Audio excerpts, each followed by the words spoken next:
The K word has long been associated with Kashmir for India in geopolitics and diplomacy, but now another K, Khalistan, has emerged as vastly contentious, souring ties between India and Canada. Canada publicly expelled a senior Indian official amid allegations of Indian government involvement in the killing of Khalistani leader Hardeep Singh Nijjar. The move is unusual, as such expulsions are typically discreet. Canadian Prime Minister Justin Trudeau mentioned credible allegations linking Indian government's agents to Nijjar's killing. Over the past number of weeks, Canadian security agencies have been actively pursuing credible allegations of a potential link between agents of the Government of India and the killing of a Canadian citizen, Hardeep Singh Nijjar.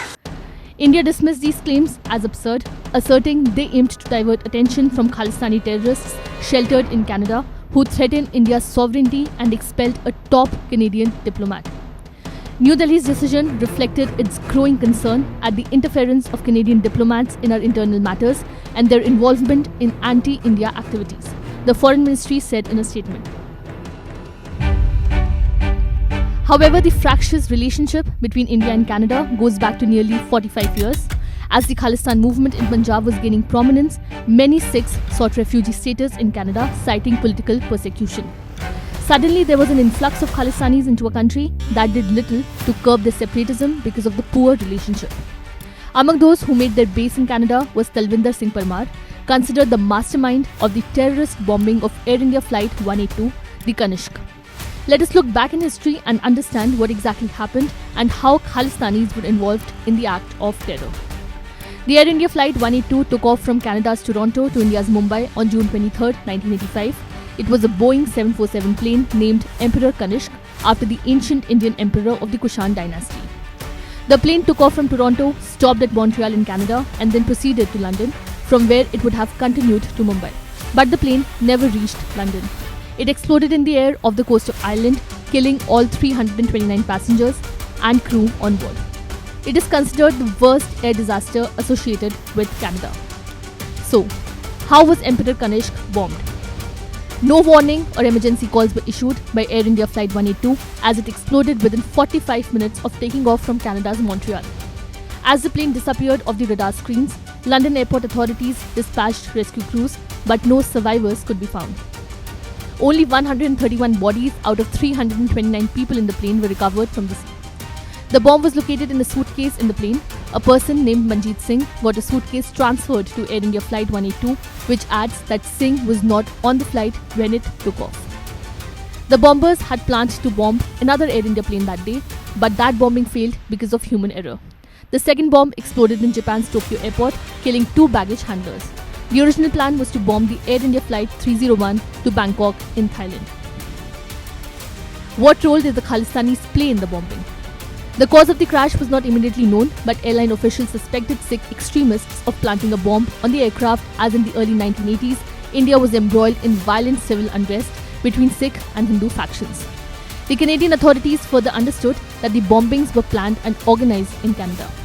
The Government of India had appointed Kirpal Commission to investigate the bombing. It was headed by Justice B.N. Kirpal. Additionally, the CBI also carried out an investigation. Despite being the worst act of terror in Canada and the worst air disaster, only one man, Inderjeet Singh Riat, was convicted, and that too decades after the bombing. The mastermind Parmar was never convicted.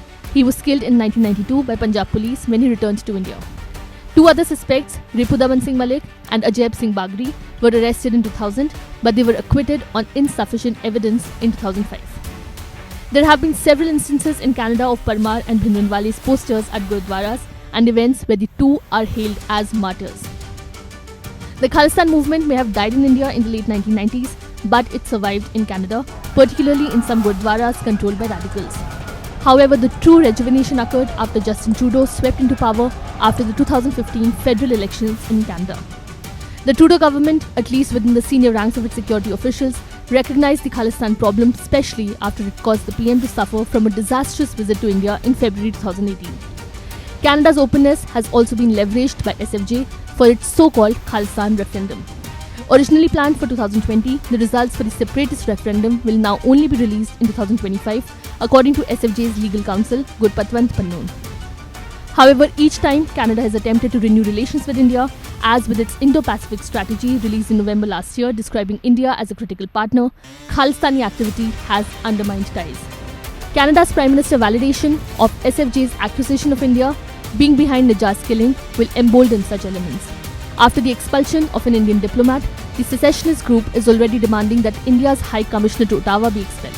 The outcome of the investigation is awaited as it is now being led by the Royal Canadian Mounted Police or RCMP. But almost certainly, Trudeau's statement on Monday could ensure ties are at their worst state in nearly 20 years and will languish until federal elections are held in Canada in September 2025. Credible allegations of a potential link between agents of the government of India and the killing of a Canadian citizen, Hardeep Singh Nijjar.